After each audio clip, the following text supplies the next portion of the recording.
Computer. All right, Randy, you're live. All right, good afternoon, everybody. I'm going to do something different today. I'm going to largely follow the script because I think I can't leave anything out. It's pretty important. I will ad lib with the fact that I had the privilege of listening in or watching in on Dave's podcast with Shannon. She did an excellent job, so I'm really excited about her sharing with the rest of you all today.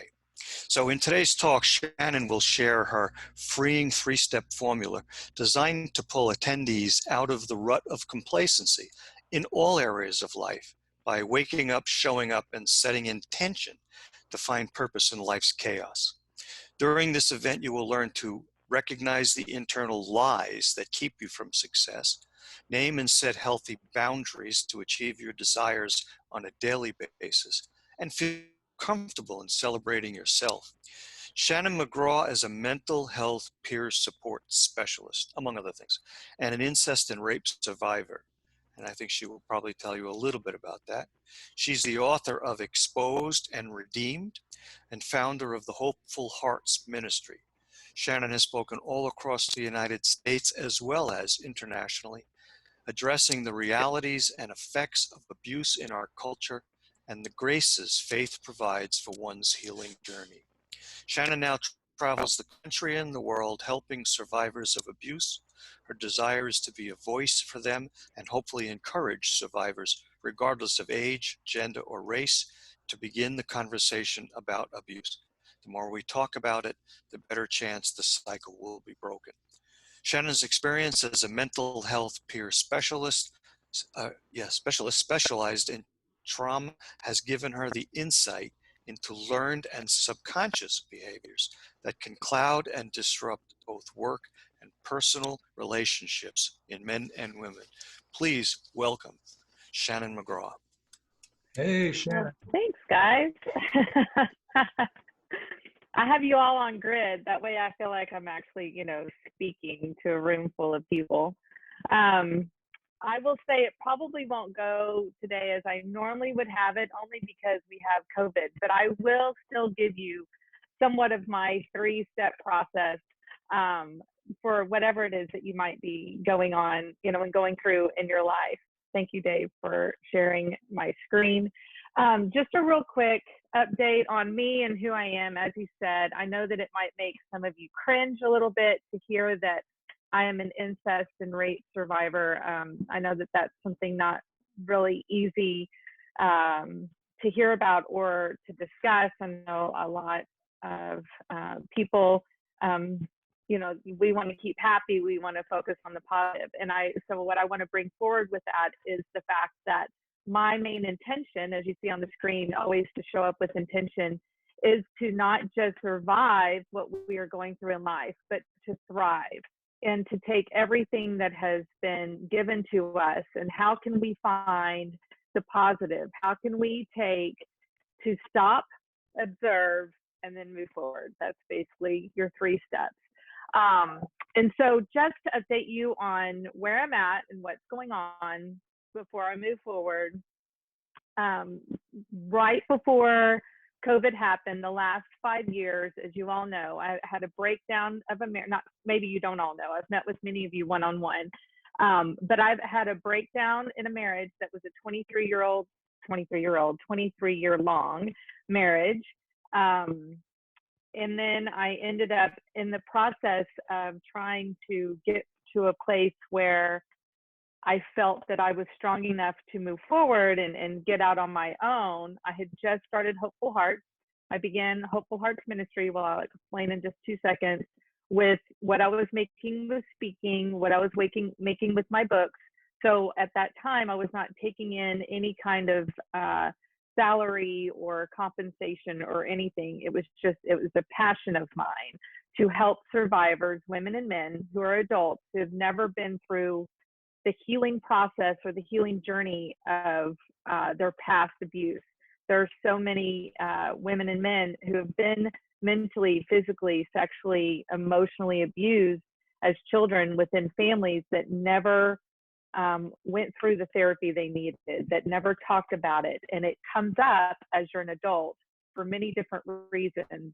And we're here to encourage and help you on that healing journey to move forward. So I had started this with a passion. I was speaking I was speaking to youth, and that's where I was traveling. I've spoken in Sydney, I've spoken in Madrid, and it was the adults that were with the youth that would come up to me and say, "You're telling my story. I've never told anybody." And so that is where this passion and this fire came to start Hopeful Hearts Ministry. So back to the last 5 years, I started Hopeful Hearts back in 2012. Was still working on that. My marriage was kind of crumbling, and then I find out I had papillary thyroid cancer, and which is the best cancer you could get. But let me tell you, if somebody tells you you have cancer, it's the last thing that you want to hear. Like, nobody wants to hear you have cancer.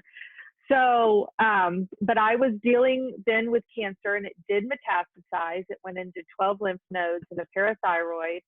And so I was dealing with that. And again, like I said, I have learned through my life and in the process of how can I show up? How is God showing up in my life? What is it that I need to do? Instead of allowing the situation to overwhelm you, I need to stop. Where am I at? What are my facts? I need to observe, and then I need to move forward in order to be the best person that I can be and to thrive in this situation. So I go through cancer, it metastasized. I have to go through radiation. If you don't know what, hold on, Dave, go back to the other screen. I'll go through all that in a second. But if you don't know what you do with radiation with thyroid cancer, you have to ingest that. So it's not radiation like with breast cancer. So I ingested radiation, and I had to be in isolation for 5 days. And I literally wore a shirt that said, "I'm radioactive," because I was radioactive and I couldn't be around people. So, you know, you make the best of every situation. I try to laugh about most everything, find the blessing. 4 months after radiation, I lived in Houston, and we flooded Hurricane Harvey, where the water was coming into my home. We were supposed to be a safe house, and water goes 4.5 feet up in the house, up to my knees. We were rescued by Cajun Navy. They are real. It is a real thing.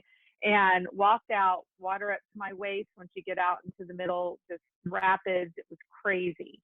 So just come out of radiation, lose my house, lose my nonprofit offices. Definitely a time you think that it would be crazy, right? My father-in-law then passes away. I help my mother-in-law. Crazy times. Can't leave my husband that I needed to leave. So finally get back in the house, tell my ex, who's now an ex, that I need to leave. And then my dad gets sick. He gets diagnosed with terminal lung cancer. I go to Sherman, which is where I'm from, to take care of him. And he just encourages me. I had the best last 3 months of his life with him. You know, it was just wonderful. And he just encouraged me to do what I needed to do and to show up for myself. So now here I am. And so this is where I'm doing. And I'm going to walk through now this with you because, you know, I believe that I'm also in a place where I've had to use this for myself. Because COVID has now even changed where I thought I was just 6 weeks ago. And so I don't know how many of you can relate with me on that, but so I've had to take my time and to kind of go through this for myself. So Dave, if you'll go to the next slide. One of the things I like to say is, you know, what burns your butt? What makes you upset? What's really got you going right now? So if you're not in a process like myself where, you know, I have a nonprofit, I will always have this nonprofit. We have over 10,000 followers on Facebook. We are helping people online.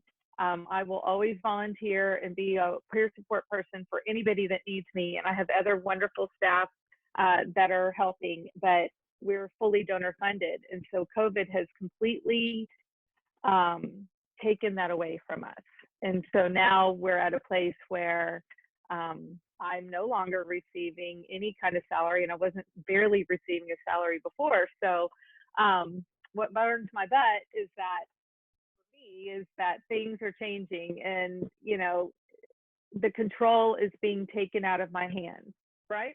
So how many of you are just needing that control, and that's what's frustrating, and that's what can get you so anxious at night, and you know, what's my next step, and what am I going to do?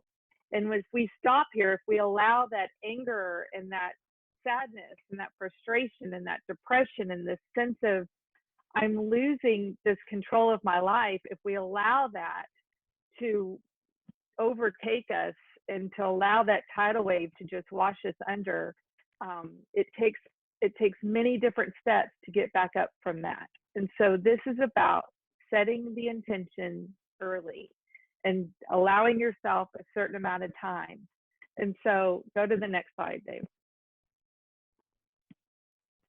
because I can't remember. Okay. So what lies beneath is the name of the slide, but recognize the lies that keep you from the success. So in this moment, when you know that you're frustrated, you know, I don't like the situation that I'm in, I'm out of control, I don't know what to do, I don't like how I'm feeling, this is a moment where you need to stop and say, okay, what are these lies that have me right now? So all I can share with you at this moment, because otherwise if I had you in front of me, I would maybe ask somebody to and use you as an example, but I'm probably a great example right now. So right now I had to battle with, and I'm a very open person. So I just need y'all to know that I share my life in my book and I share my life in my ministry. And so in the fact of Hopeful Hearts being where it is now and knowing that it's going to have a shift in how it's changing, that we'll just simply be online and maybe have to step back on what some of our goals were. I keep hearing my ex say, don't go back to the lies, I'm not done. I keep hearing my ex say something like, you can't do this without me. You can't do this unless I'm the one making the money. You can't do this on your own. So these are the lies that I could, in that moment, because I did have my moment of that tidal wave of hitting me and going, oh my goodness, where am I at? What am I doing? You know, my speaking engagements had 4 canceled, like everything has stopped.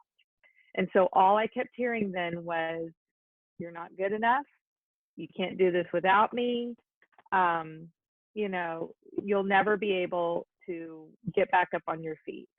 So now Dave, go to the next slide. So you can handle the truth. So I then had to sit and stop, and I had to stop the madness. I had to stop and observe myself and say, okay, what are my truths? The truth is I needed to list the accomplishments that I have already done and to show myself and be kind to myself that look at what you have done, look at what you have accomplished, look at where I am right now. The truth is that I have a great support system.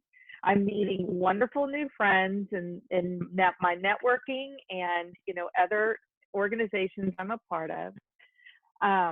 I have a skill set that can get me where I need to be. I just need to be intentional about meeting the right people and allowing God, for me, because I'm a faith-based person, so if you're not, but this is for me, to take that control and send me where I need to be.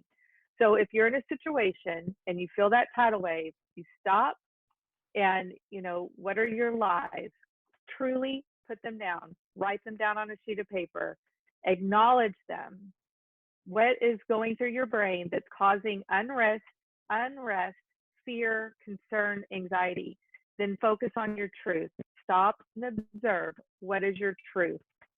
Just the facts of who you are, who you have around you, and what you have going on in your life. Okay, Dave, next slide. Only you are in charge of you, is what it says. Only you are in charge of your happiness. Only you are in charge if you're sad. Only you. People can't make you feel feelings. People can't make you in the mood that you're in. They could piss you off. They could do something that causes that feeling, that you're still in charge of how you react and how you respond. So again, this is about setting your intention and being able to have that power. Put the power where it needs to be.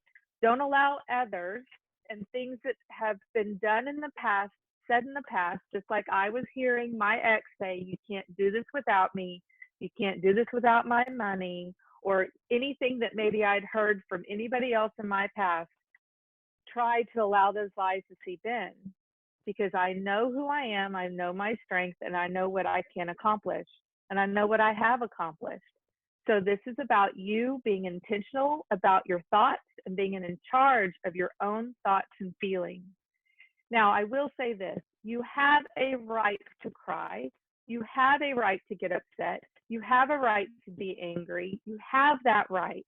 So the other day, I think I shared with y'all last week, I had a job offer. I was so excited, perfect job to be a coach for an entire company, right up my alley. Loved the owner himself hired me. And then one of his employees stepped in, had a life coach that helped her through a second divorce. This person came out of nowhere. Anyway, she talked him into taking her for now, whatever. I was upset. I was so upset. And then I had other things happen that dealt with the nonprofit and recognizing where we're going to be. And it was that tidal wave. And I allowed myself, I literally said to myself, you have today. You have today to cry. You have today to be angry. You have today to allow yourself to go, what the heck am I going to do? You have today. And tomorrow it's a new day. Tomorrow you're changing your attitude. Tomorrow you're seeing what the blessing is. And that's exactly what I did. And it's funny because I'm living with a group of people here right now. And this beautiful woman that I love to death, it's my boyfriend's mom, she was like expecting me to still be very depressed, sad, whatever. And I came down, I was in a good mood. It was a good day. And she was like, okay, interesting. So anyway, next slide.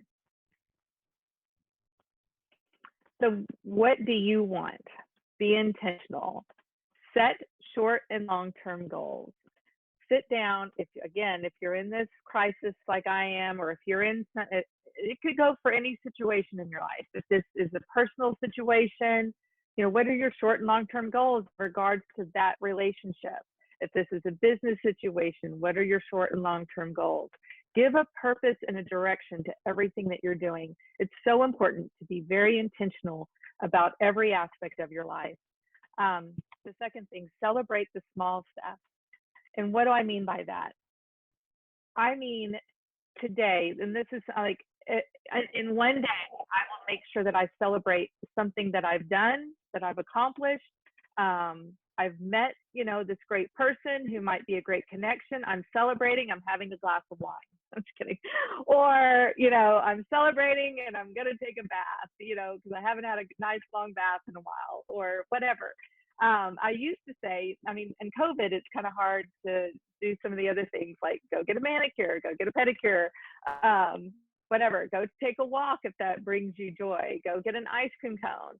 I will say that I did that the other day. I was just really excited about something I had accomplished. It was in regards to another book that I'm writing that hopefully will be out in May. And I was like, I feel pretty good about myself. I haven't had an ice cream cone in a long time. And they happen to be open. Did y'all know that? There's some ice cream stores that are open. So I went in and got an ice cream, and that was me celebrating. And it just brings you up. So you're intentional about your happiness. So do things to celebrate the small stuff. Just even the small stuff, it matters. And then I can't even read this whole thing. Hold on. Show up daily, yes. Complacency is the death of success. Again, this goes back to you being in charge of you being in charge of your feelings, you being in charge of how you're going to react and then respond to life. And if you're just complacent and saying, I can't do anything, making excuses, I can't get out of where I'm at, I can't, nothing will ever be any better, all the different things that we can do that allow those lies to just be huge, you're not going to go anywhere. Nothing's going to happen. You can't sit back and then think that, everything's just going to come to your door. It kind of reminds me of that, where the person keeps praying to win the lottery. and prays and prays and prays to win the lottery. I'm sure y'all have all heard this. And God, you know, he dies and he's like, why didn't I ever win the lottery? And God was like, you never bought it again. You know, like you have to actually do something to get where you need to be. And that's even as a Christian, as a faithful person, like I can't sit back and just expect that God's going to drop people in my life. I have to be intentional and, you know, want to go forward and make these things happen. And that's why we're all here at this networking, right? I mean, we're being intentional about this aspect of our life. And so this is definitely an aspect that does that. So I don't think I have anything else. Is there another slide? Okay, so if there's any questions, let me know.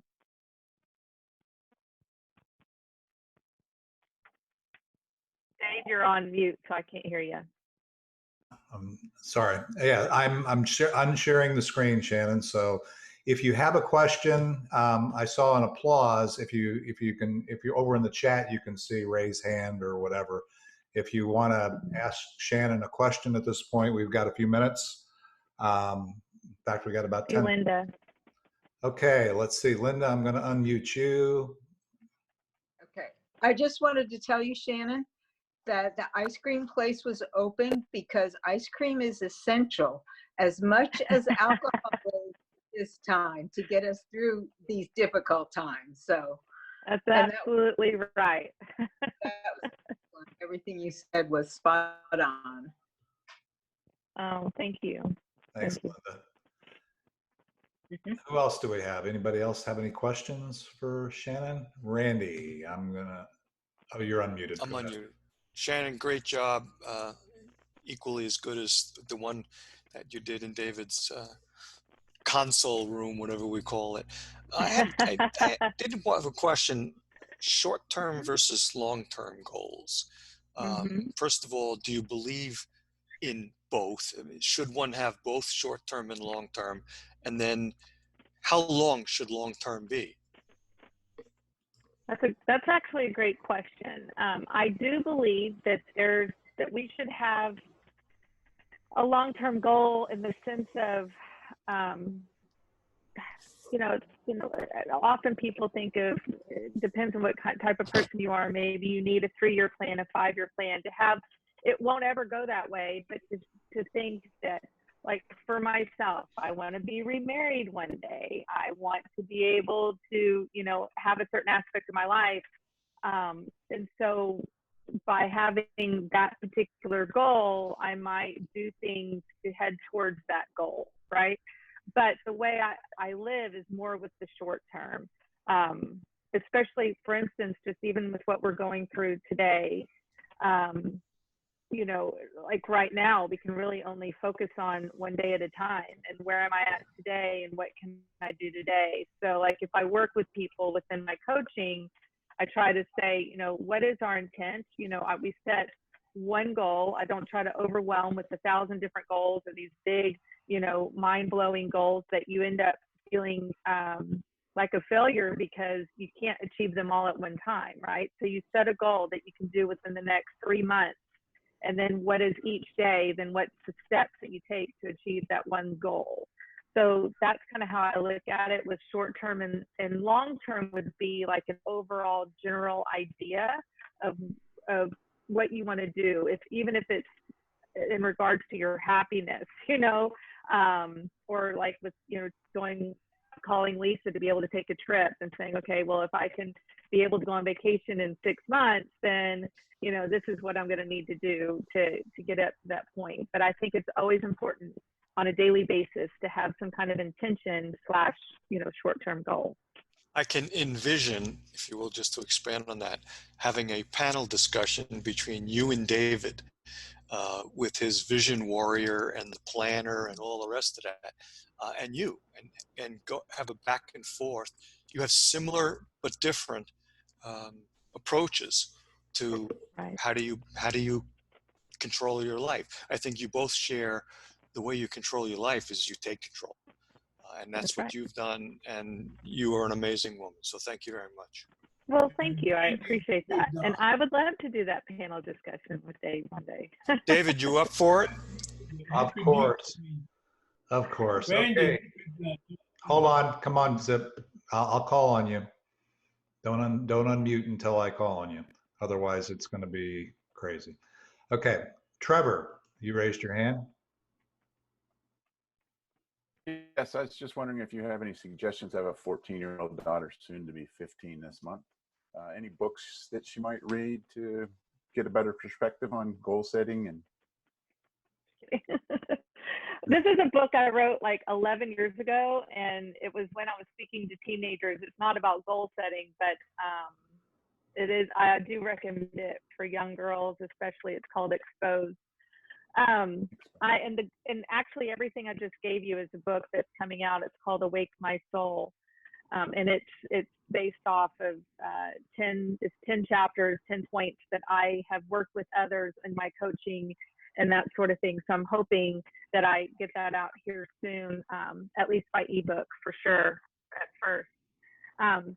Other goal setting for teens, I'll be honest with you, I can't think of a resource as far as goal setting, but I think here's one thing I want to say. I used to be a youth minister for 12 years, and so this is what I would always say to the parents: don't be afraid to communicate and be vulnerable with your teens.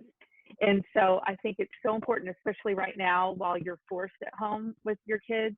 This is such a blessing and such a wonderful opportunity that we all have if you have kids at home, maybe to sit down and start thinking about what are some goals that I personally have for her, or you might have other children as well, but even sit down with them individually and say, I think this is important and this is what I would like you to look at, and maybe go through what I said today, like what is your short-term goal for this week in regards to if you're having to homeschool her or whatever, or in regards to how she feels, in something on a personal basis, she's not being able to see all her friends, and what can we do? So, but let her know the vulnerability comes in letting her know that you're having to go through this too, that you're struggling in some of the same areas, that you're, that this isn't as easy, because if they see your vulnerability and they see you having to go through the process too,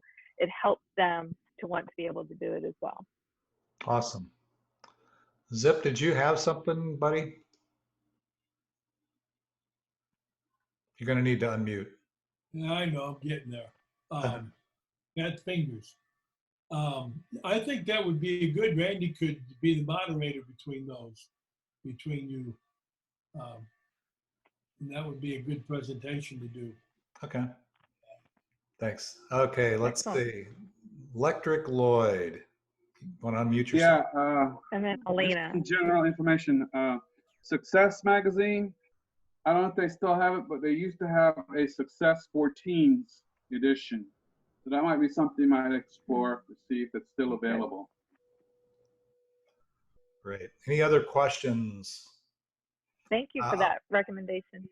Alini, go ahead. Alini. Unmute yourself. Yes, hi. So Shannon, you said something very important, and a lot of important things, but something that really touched me. So I have such a hard time of being sad when something happened. Like in my mind, it's like, I don't have time for being sad. I don't have time for this. I have to find a solution.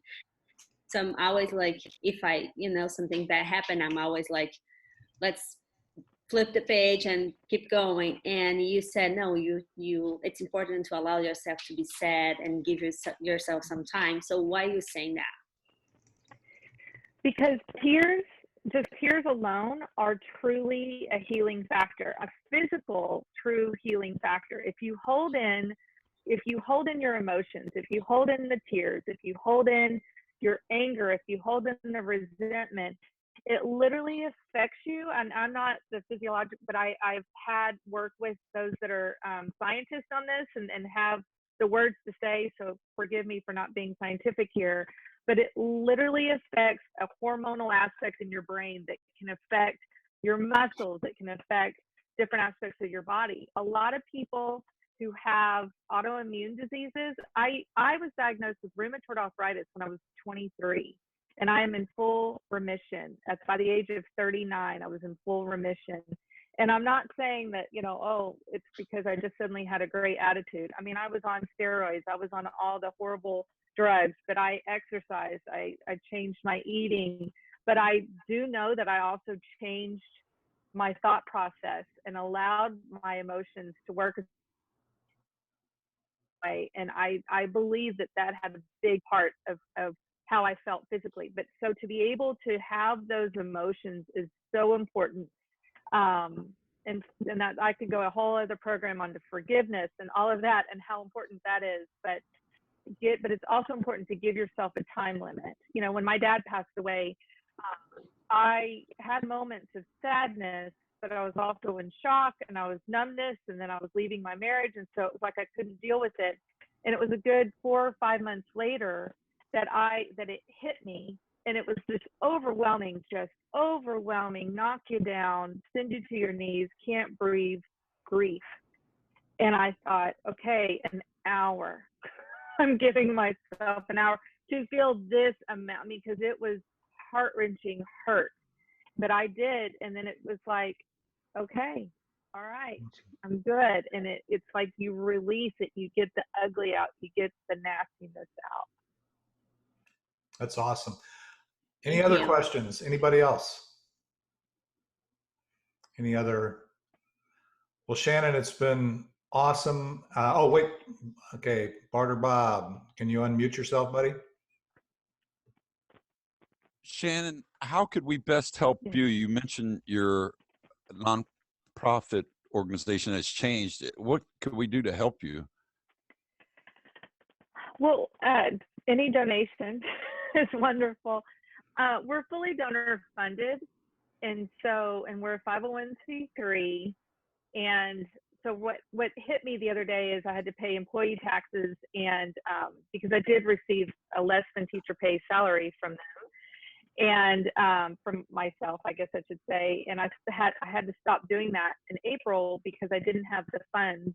We typically have one huge gala, and that's what funded us, along with monthly donors and other things. But that stopped when I moved to Dallas, and I had other fundraisers set up, and then they all got canceled by COVID. So what typically came in as our revenue is no longer in. And so here I have taxes that they didn't, President Trump gave an extension on everything but employee taxes on the first quarter. And then I have insurance. There's things that you have to be able to run the nonprofit. So I did get a PPP loan. I did, and we are up for a grant. But it's just the monthly donations that are helpful, or a donation. Anything helps. But the ministry will never. I'm horrible. I think I'm horrible at a fundraiser because I hate to be like, yes, I want you to donate. But it'll always be my passion. It won't ever stop. I'm going to sustain myself. I will find a job, or I will bounce back and do whatever it is I need to do. I really have no doubt. But the ministry itself just could use the donations to keep it going as a business, what it needs to keep going. So. Thanks, Bob. I'll reach out to you. Thank you. Thank you so much. One of the questions that does occur to me, Shannon, and is North Texas Giving Day not coming up next Tuesday? Are you guys part of that? Are you able to be part of that? Yes. Okay. Yes, May 5th. Yeah. The giving, yes. Yeah, so North Texas, our Giving Day is next week. So is there any other ways, if there are any other ways that we can, links or anything, you can share them on the Facebook group, as well as you can put them in the chat here, because people are going to save the chat. So. Okay. I'm putting, check it out. If you're on Facebook, go to Hopeful Heart. We have free resources on there for everybody. We've been doing our empowerment programs online. So we have a Just Breathe course that gives you breathing techniques to overcome, anxiety, stress, all of those things, triggers. And then we're doing healing yoga. So that's saved on there. She does like a 30-minute, very simple, but just really good to kind of get you out of your desk, get you out of your room, get your blood pumping a little bit, but not too hard. And so that's typically what we've offered in person. And the areas that we've been, but now we're offering it online. So I just put my information, hopefulheartsministry.org, and you can go onto Facebook. And I'm on LinkedIn under Hopeful Hearts. So. Alini, go ahead. You unmute yourself. I just had an idea and I would like to share. You know, we had such a great singer in our group, Eric Jean. He could do like a concert, a virtual concert.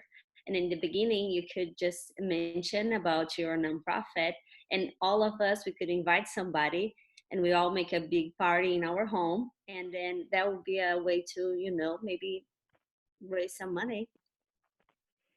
That's awesome. Well, I would love to have a concert. I wish we could have it in person. Yeah. It won't be long. It won't be long. It'll happen sooner or later. Yeah. Okay.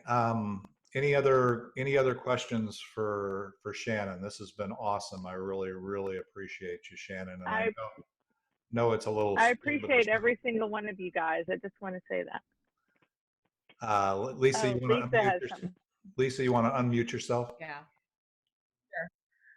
Sure. Well, Shannon, I just wanted to just kind of let everybody know that right before the lockdown, I think it was one of the last things I got to go do.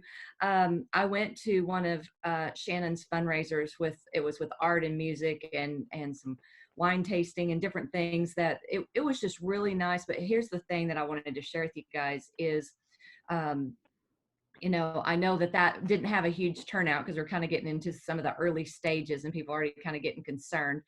But I was very touched by the people that Shannon had there that had been the benefactors of her counseling and the ministry from some of these, you know, very unfortunate situations that, you know, children and adults have both found themselves in. And, you know, I think the thing is once you kind of even get a little bit more familiar with what she does, you know, and hear more about that, you know, so I just encourage you, go to her Facebook page, you know, the Helpful Hearts Ministry, or not Helpful Hearts, they're helpful too, but Hopeful Hearts Ministry, and everything that, you know, it is definitely a great cause. And I was happy I was able to be there that night. I wished I could have bought one of his paintings. They're quite pricey, but it was an amazing experience and everything. And so, you know, I just want to commend you, Shannon, for what you do and letting your mess become your message in your life. Very, very inspirational. And I'm happy to know you and be on this journey with you. Thank you, Lisa. I appreciate that. Thank you. Lloyd? If you guys would put all your contact information into the chat box here, I will save the chat and put it as a file in the Richardson Plano Networking Facebook page. And Dave, you can approve it. Well, actually, we already have. I update the roster. It's already on the Facebook page, Lloyd. So there is a roster. There is an updated roster, and if you put it in here, though, it will. If you're new to the group, and I don't know if we have anybody brand new, I will get updated on the roster. And if you make membership, that's a good segue. If you make membership, that would also be